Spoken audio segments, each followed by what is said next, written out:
Yo, what's going on, y'all? You got Antoine. I'm back here for another video, and semi-recently on the channel I did a review of the Canon M50 combined with the Canon 24-105 kit lens and how I liked it for video. A lot of you guys checked that video and liked it, so I appreciate it, but I am out here on a Sunday about to do some therapeutic street photography. Thought I would bust out that combo again and tell you about how I like it as far as taking photos go. So without further ado, let's talk about it. Okay, so a couple of things when shooting with this camera. First of all, I definitely recommend shooting with the cage on this camera. The lens is actually kind of heavy, especially for the M50 small body, so using this lens without the cage, you're definitely going to get some of that front nose drag on it. Putting the cage on it deepens the grip and makes the whole setup feel much more balanced in the hand. So shooting with the cage is actually quite nice. Of course, if you can, try to use a speed booster to adapt it as opposed to a regular adapter. So again, you can stop down to that 2.8, and stopping down to that 2.8, you're definitely going to get a lot more blur in the background, especially when we're zooming in on some of these shots. So with that all being said, let's get started. Okay, so checking around in the immediate vicinity, I am, of course, at the Museum of World Treasures. I like hanging out in this area. It's semi-private, and there's a lot of just good shots right here in the immediate vicinity. Looking here, I like the leading lines that these flower pots are providing, moving up to the museum itself. So let's start off with getting a couple of shots of that and see what it looks like. First, there's some trash in the way. Make sure all the clutter is out of the way.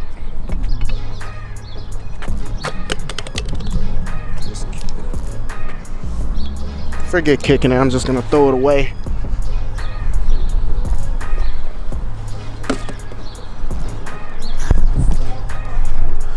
A clean city is a happy city, all right? Right? I was a planeteer back in the day. I don't know if you guys, how many of y'all remember Captain Planet, but I was an official planeteer. Okay, so picking up this trash, okay, I do this. This is what I do.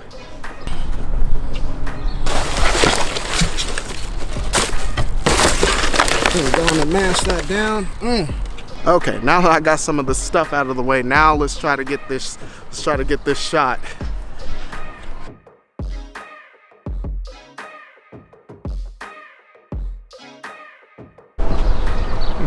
So those shots were cool. I wasn't like super feeling any of them, but we just getting started out here. This building right here, I like this guy up here with the flagpole up top there. So let's take a couple of shots of that. That'll also give me a chance to show you how far this can zoom. So I'm gonna stand right here. We'll take a couple of shots, maybe wide and then all the way zoomed in. And then you see these trees here. I might try to catch the flagpole through the trees and see if we can create some depth with a shot like that. So let's try that out.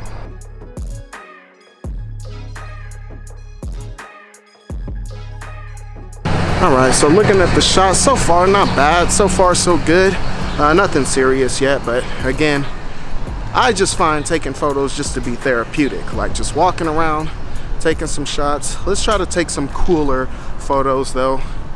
Coming out here to this archway. You can't see it yet, but the trees kind of arc. I'm making way for this truck right here, so we might do a couple of self-portraits up here down this street. Really, I should be doing this with a GoPro. I find myself to be a little slow trying to capture everything, switching from this camera and then switching back to my film, the M50 and all that to take photos. Oh, here's a cool Hummer right here. I don't know if you can see him back here. This Hummer is always parked here too, right by the arcade. Let's grab a couple of shots of it here while we're here.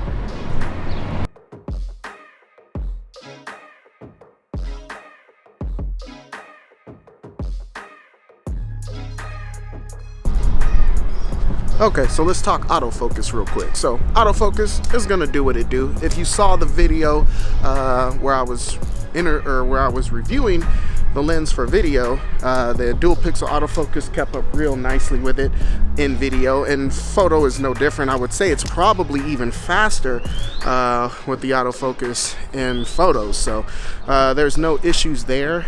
Really the main problem I have with this camera is lens creep. This is the version 1 of this lens. So as I've been walking for a while now, and if you look down at the camera, the lens has dropped out, and it does that on its own. I can shove it back in, but gravity will just make it slip back down on its own after, you know, several minutes. So that's kind of annoying, but honestly, that's really the only major issue I have with it. It's an L series lens, so you're gonna have that build quality. It's gonna be on point. And as far as being weather sealed and all that, which the M50's not, so it doesn't matter. But if you got this on another camera, like if I were using this lens on my 90D, whatever the case, but talking about this combination. So combination wise, so far so good. I'm looking at these row of markers, whatever these are. I don't know if that'll make for a cool photo. It's probably not with all the cars parked there like that, but let's head out to the main road here and see what we can see. All right, so I was just walking around, came across this scene here right behind me.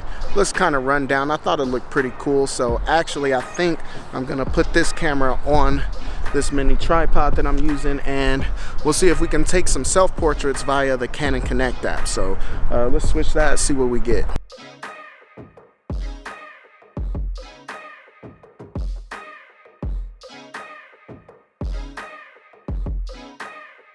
Okay, so that was fun. I always like to get out and do a little shooting. Again, it's more therapeutic for me than anything else. I get a nice walk in, I get to take in some sights, and you know, just practice and kind of flex my creative muscles a little bit.